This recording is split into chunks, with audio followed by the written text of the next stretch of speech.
Bien, j'ai un temps un peu limité, donc je vais être obligé d'être un peu rapide. Et je vais rester sur le thème de Sukkot. Et j'aimerais que pour introduire cette réflexion, nous fassions une lecture, deux lectures, très courtes lectures, dans le livre de l'Ecclésiaste toutes les deux. D'abord dans le chapitre 1er et au verset 1er.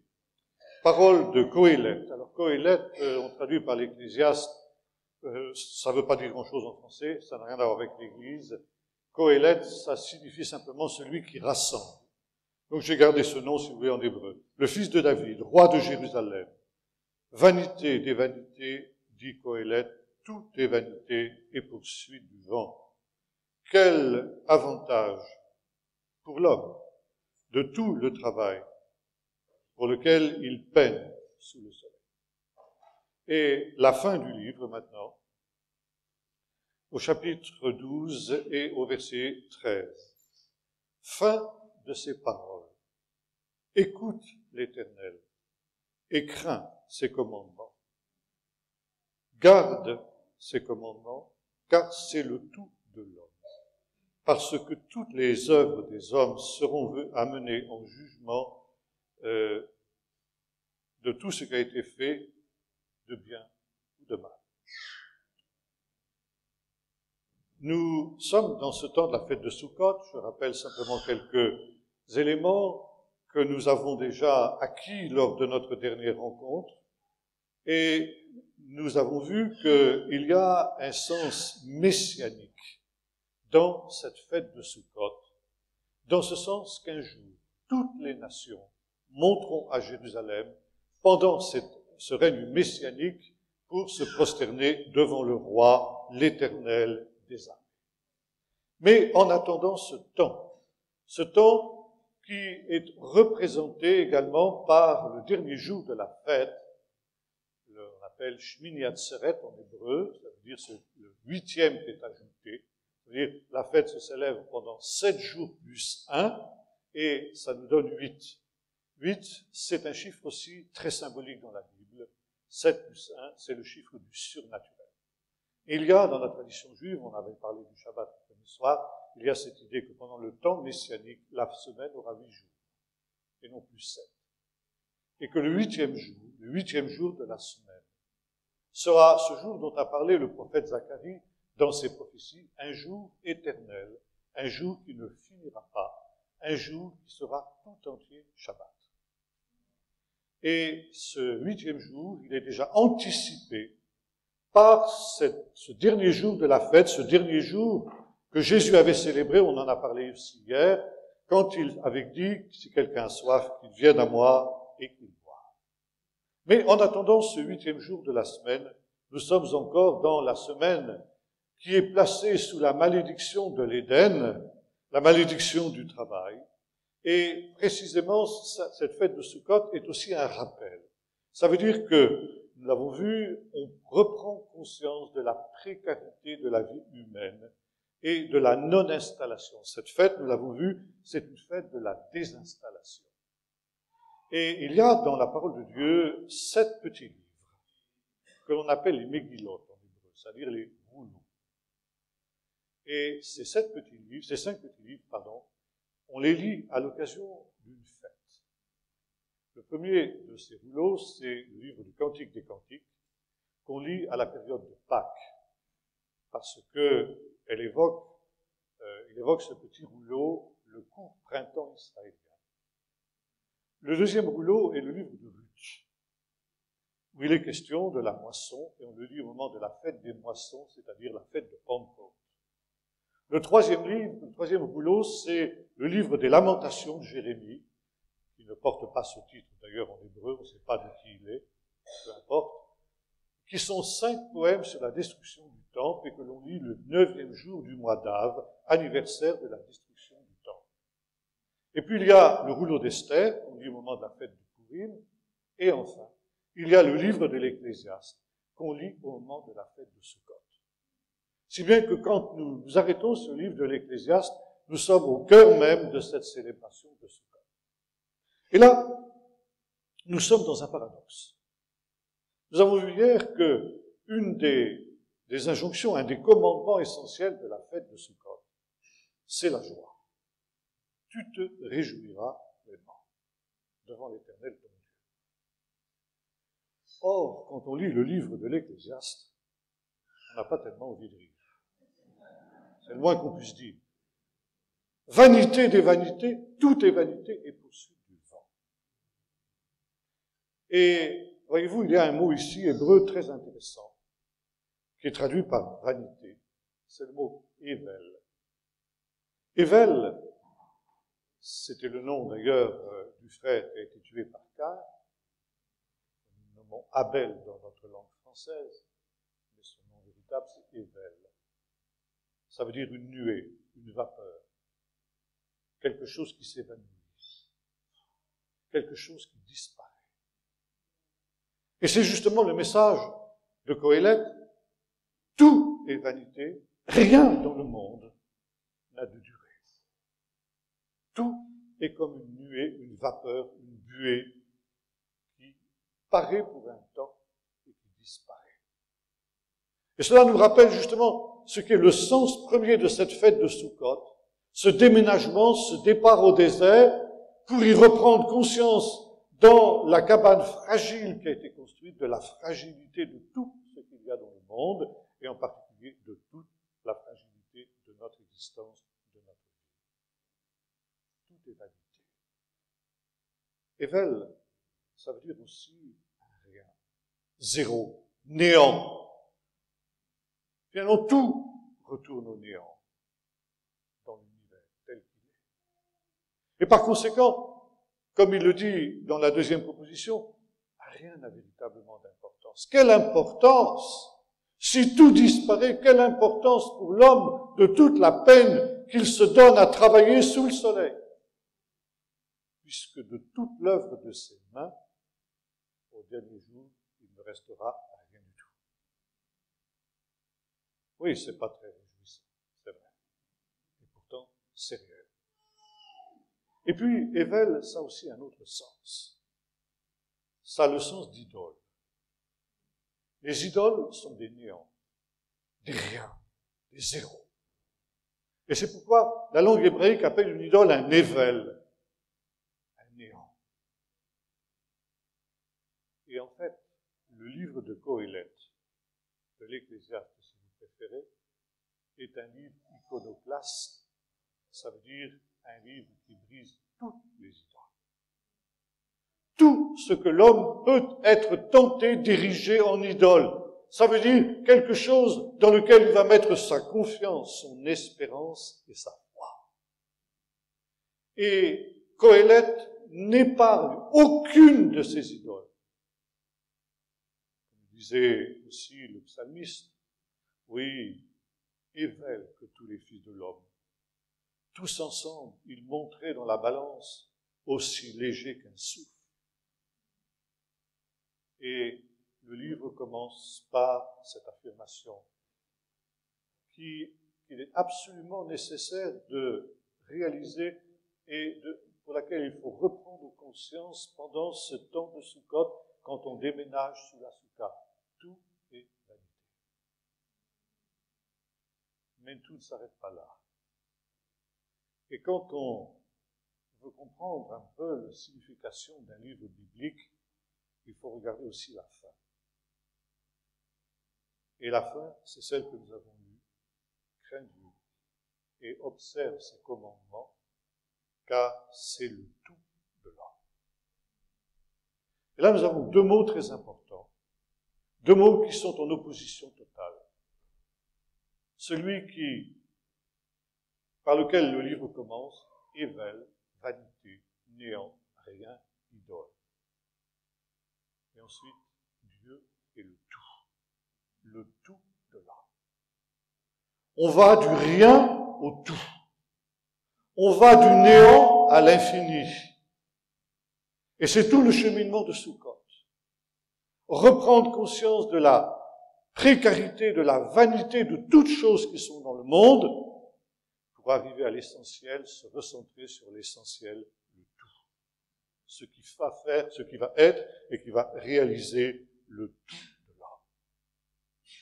Et comme nous l'avons vu, ce n'est pas seulement le peuple d'Israël qui va faire cette démarche mais au temps de la fin, ce sont aussi toutes les nations.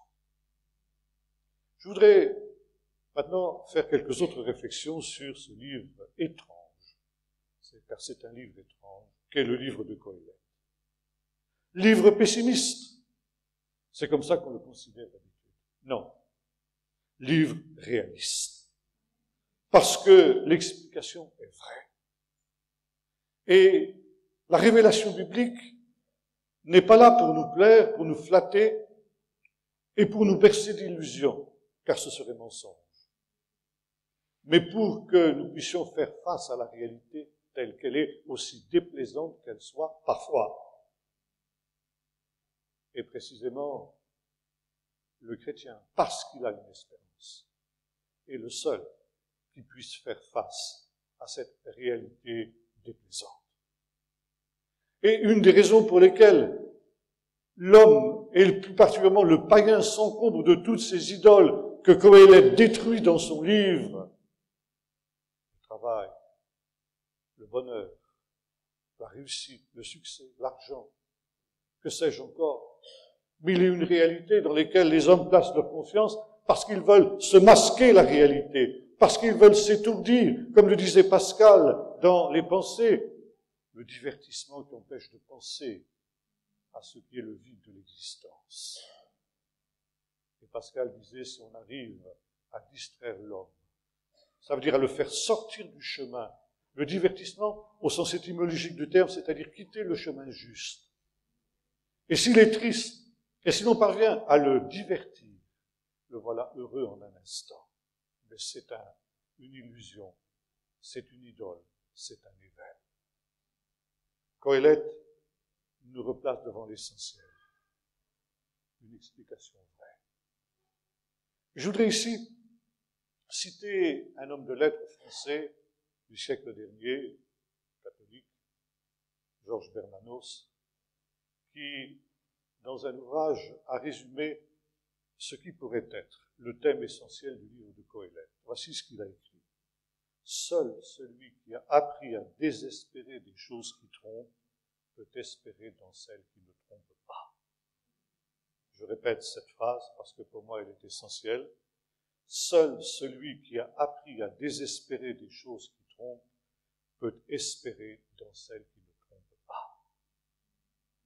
Et Qoéleth, comme les prophètes, qui avaient d'abord été appelés à détruire avant de reconstruire, commence par détruire.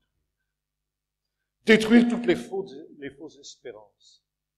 Nous apprendre, comme le dit ici l'homme de lettres français, à désespérer de toutes ces choses qui trompent l'homme, pour qu'ensuite nous puissions apprendre à espérer dans la seule chose qui ne trompe pas, et qui est le tout de l'homme.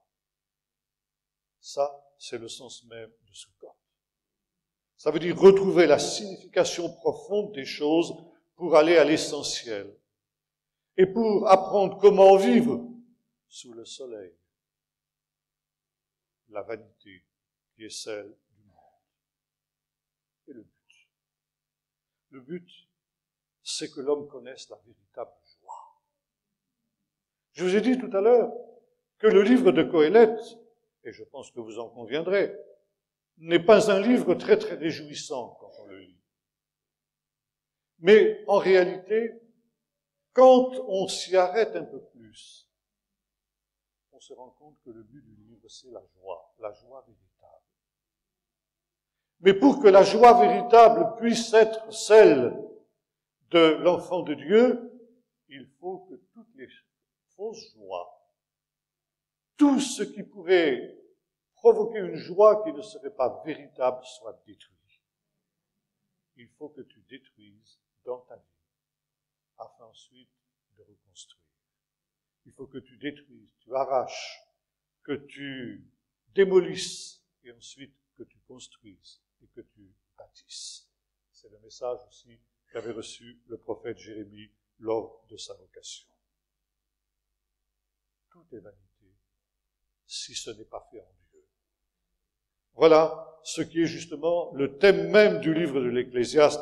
Comme le disait aussi Salomon, le même auteur que celui de notre livre ici, semble-t-il, bien que son nom n'apparaisse pas Mais les sages d'Israël ont pensé que l'auteur de Qoéleth était Salomon. Salomon a aussi écrit quelques psaumes, notamment le psaume 127. Et ce psaume 127, dans ce psaume 127, il reprend le même thème. Si l'Éternel ne bâtit la maison, ceux qui la construisent bâtissent en vain. Tout ce qui n'est pas fait en Dieu est vanité. Tout ce qui n'est pas fait en Dieu disparaît. Qoéleth, je l'ai dit, est un livre difficile. C'est un livre de sagesse. Et ce livre doit être compris à la lumière de la Torah. Et ça, nous allons en parler dans un instant. Et je vous ai dit tout à l'heure que le mot Qoéleth, ecclésiaste, c'est tiré du grec. Ça veut dire la même chose en hébreu comme en grec. Celui qui rassemble. Et nous avons vu hier que la fête de Sukkot est aussi la fête du rassemblement. D'un peuple d'Israël qui était dispersé dans l'errance, des nations qui elles aussi sont dispersées dans l'errance depuis l'affaire de Babel, et qui vivent une sorte de diaspora. Les nations aussi sont en diaspora. Et il y a cet exil des nations. L'exil est toujours un jugement dans la parole de Dieu.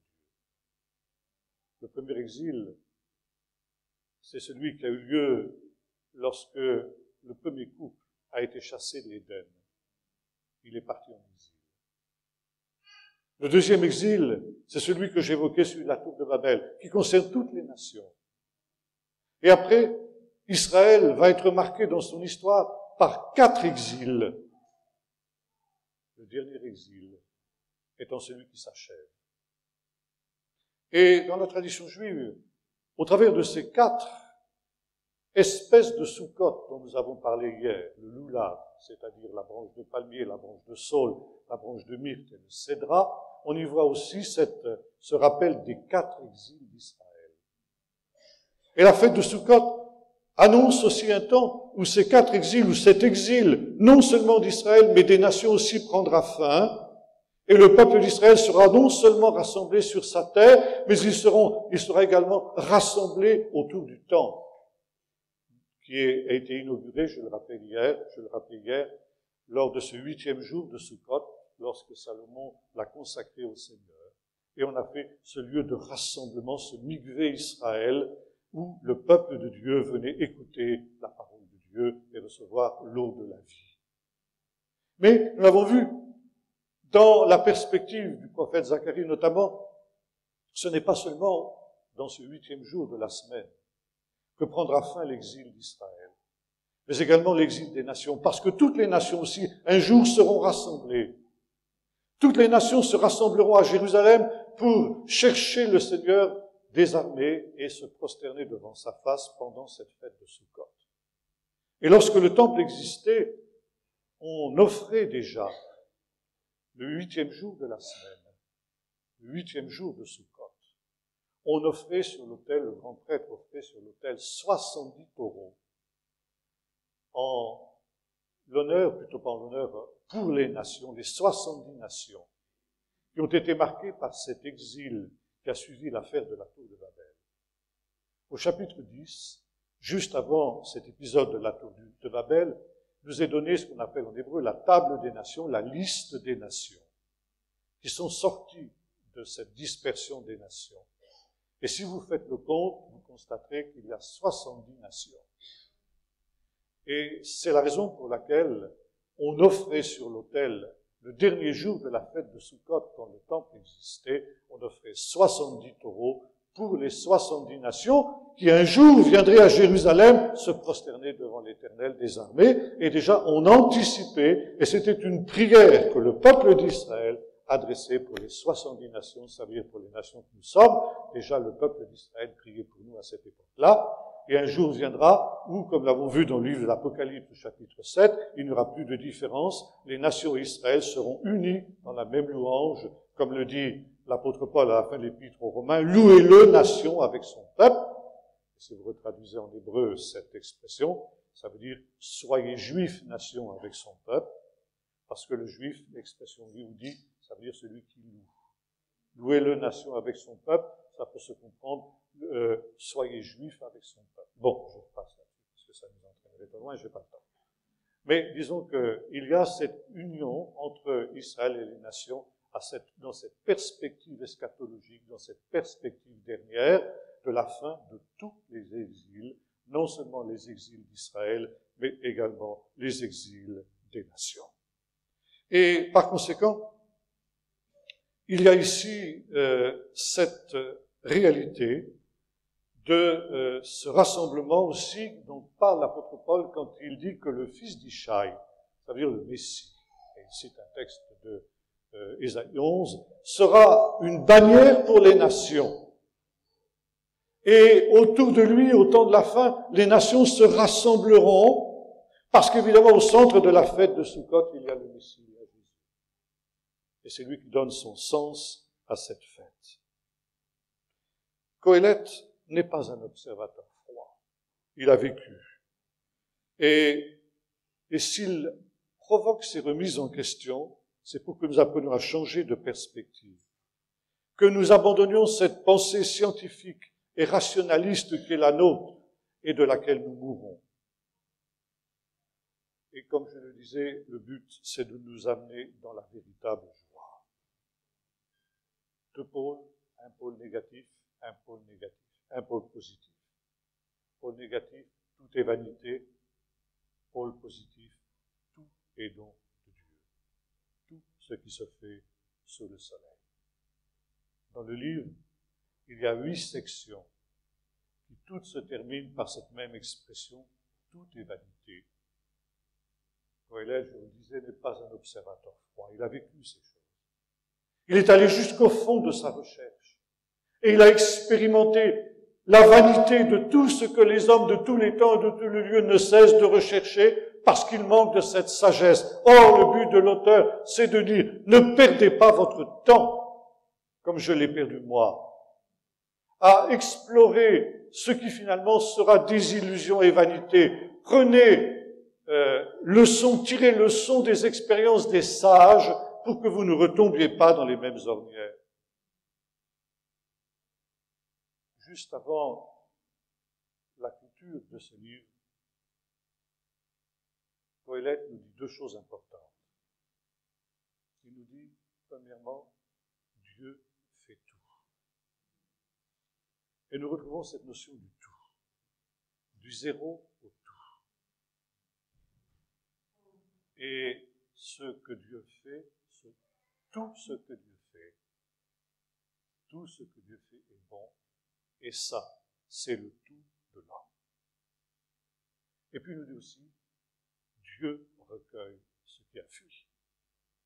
Ça nous arrêter sur ces 2 expressions. Premièrement, le Dieu qui fait tout. Et le tout de l'homme, Qoéleth le définit à la fin de son livre. Crains Dieu et garde ses commandements, car c'est le tout de l'homme. Les commandements de Dieu, ça nous parle de la Torah. Et voyez-vous, le dernier jour de la fête est un jour très spécial dans le calendrier juif qu'on appelle en hébreu Simchat Torah. Ça veut dire la joie de la Torah. Et le 8e jour de Sukkot, c'est la fête de la Torah. Pourquoi? Je vous ai dit hier que la Torah est divisée en 56 sections, dont on lit une section chaque semaine, de telle sorte qu'en un an, on a fait la lecture de la Torah tout entière. Et le cycle annuel de la lecture de la Torah s'achève justement à Simchat Torah. Ce jour-là, on termine la lecture de ce dernier livre écrit par Moïse, le Deutéronome, où il nous est dit que nul prophète comme Moïse ne parut.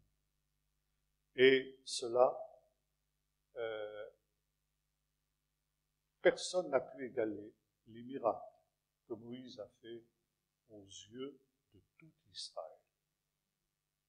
Et la Torah s'achève par cette expression aux yeux de tout Israël.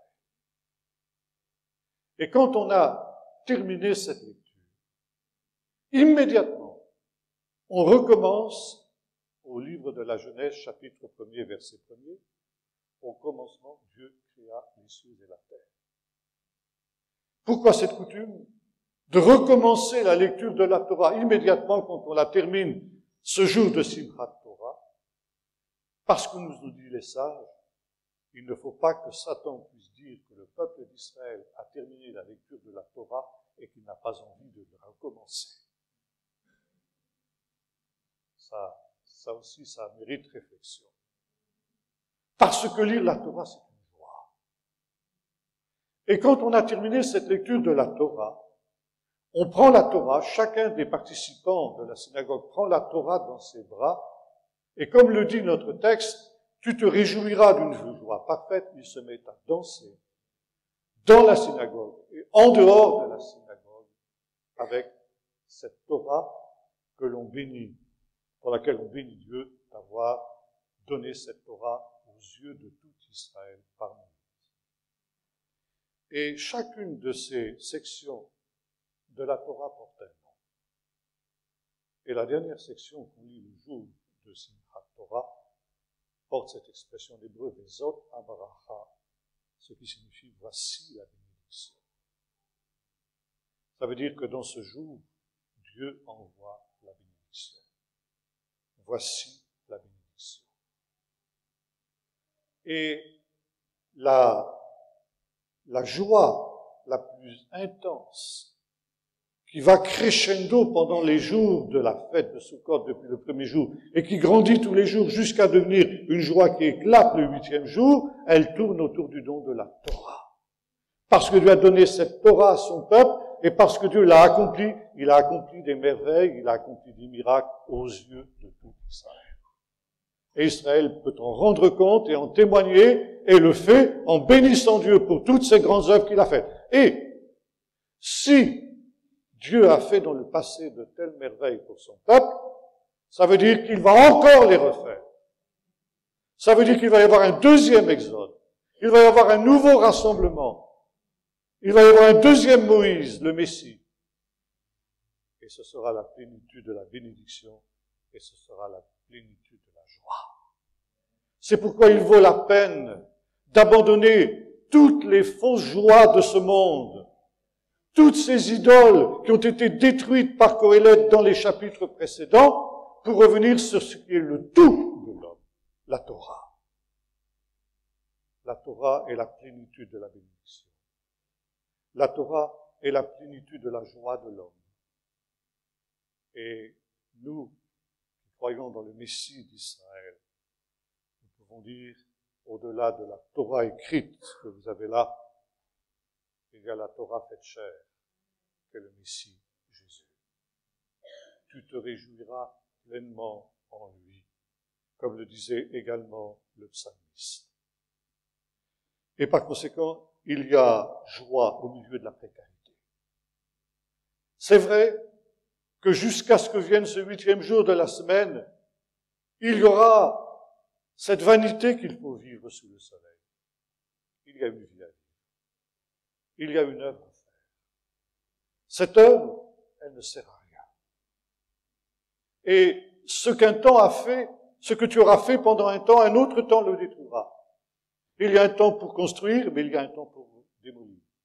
Il y a un temps pour la paix, il y a un temps pour la guerre. C'est le magnifique poème du chapitre 2 ou 3, je ne sais plus exactement, où il y a tout et son contraire. Ça veut dire, ne te fais pas d'illusions.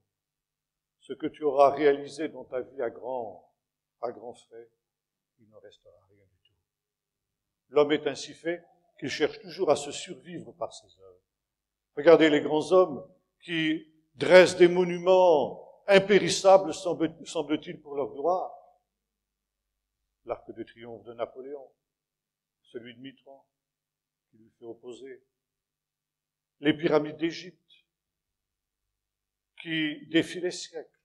Mais il n'y a pas d'illusion à se faire. Même ces pyramides, elles disparaîtront. Et de se souvenir de ces rois qui les ont construites, il ne restera rien. Néant, vanité. Alors à quoi bon se donner du mal sous le soleil puisque tout disparaît, puisque tout est vanité, il y a une œuvre à faire. Elle ne sert à rien. C'est vrai, il faut le savoir, mais il faut la faire. Et il faut la faire sérieusement. Parce qu'en fin de compte, comme dira Jésus, nous sommes des serviteurs inutiles. Et pourtant, il faut faire. Jette ton pas à la surface des eaux. Gaspille tes forces, gaspille ton temps. Tout ce que tu vas faire, tous tes efforts seront comme ce gaspillage. Il n'en restera rien. Il ne faut pas que tu te fasses d'illusions. Sois lucide, sois réaliste. Mais ce que tu auras ainsi dilapidé, perdu, tu le retrouveras. Parce que Dieu recueille ce qui a fui. Et ça, c'est la deuxième affirmation de Qoéleth. Ce qui est passé, Dieu le recueille. Sur la terre, il n'en restera rien. C'est vrai. Aucun souvenir. Et le souvenir de chaque être humain, même des plus grands hommes, disparaîtra. Par contre, ces choses resteront présentes dans le souvenir de Dieu. Et dans l'éternité, ce que tu auras jeté à la surface des eaux, ce pain que tu auras jeté à la surface des eaux, tu le retrouveras. Je pourrais vous parler des heures sur ce sujet. Quand Jésus dit que celui qui aura donné un verre d'eau à un de ses disciples ne perdra pas sa récompense. Dieu recueille ce qui a fui. Quand un homme disparaît, que reste-t-il de lui? Une histoire. Et cette histoire, elle est recueillie en Dieu. Et c'est justement ça, ce tout de l'homme. Dieu récapitule toutes choses. Et avec ces œuvres qui sont faites en lui, ces œuvres qui sont inutiles, qui sont vaines, dont il ne restera strictement rien et qui sont absolument vanité dans ce monde, Dieu va utiliser ces œuvres-là pour construire son royaume, pour construire la Jérusalem céleste. Et ces œuvres-là, nous les retrouverons dans la Jérusalem céleste. Une dernière pensée, toujours tirée du livre de l'Ecclésiaste, et qui nous conduit dans cette joie. Dieu fait toutes choses belles en son temps, et il a mis dans le cœur de l'homme l'éternité, et non pas la pensée de l'éternité, comme le traduisent nos Bibles. Dieu fait toutes choses belles en son temps. Et la sagesse et la joie qui doit être la nôtre quand nous vivons notre vie de vanité sous le soleil, c'est de savoir discerner les choses belles que Dieu fait quand il les fait. Ça, c'est la sagesse dans ce temps qui t'est donné. Il faut trouver en son temps l'œuvre belle que Dieu fait et par conséquent discerner le temps. Être rempli de reconnaissance au moment où cette œuvre que nous avons faite maladroitement, imparfaitement, est rendue belle par Dieu, qui la prend en compte et qui va la récapituler pour qu'elle demeure toujours et que nous la retrouvions dans l'éternité, parce que cette œuvre imparfaite et toujours limitée que nous faisons, Dieu la recueille et Dieu la rend belle pour qu'elle soit un ornement dans la Jérusalem céleste. Et c'est justement ce qui est l'enseignement de Qoéleth. Apprends à vivre ta vie dans la gratuité, dans l'inutilité. Ça veut dire dans la grâce. La grâce, c'est justement ça. L'inutilité, la gratuité. Des choses qui sont faites pour rien. Est-ce pour rien que Job craint Dieu? Oui, pour rien. Parce qu'il a reçu pour rien la grâce de Dieu, le salut de Dieu, le pardon de Dieu. Je termine par cette citation de Romains 8. La création tout entière attend la révélation des fils de Dieu parce qu'elle a été soumise à la vanité. Avec l'espérance qu'un jour, elle aussi, elle échappera à cette vanité quand le 8e jour de la semaine, le jour de Sukkot, sera venu.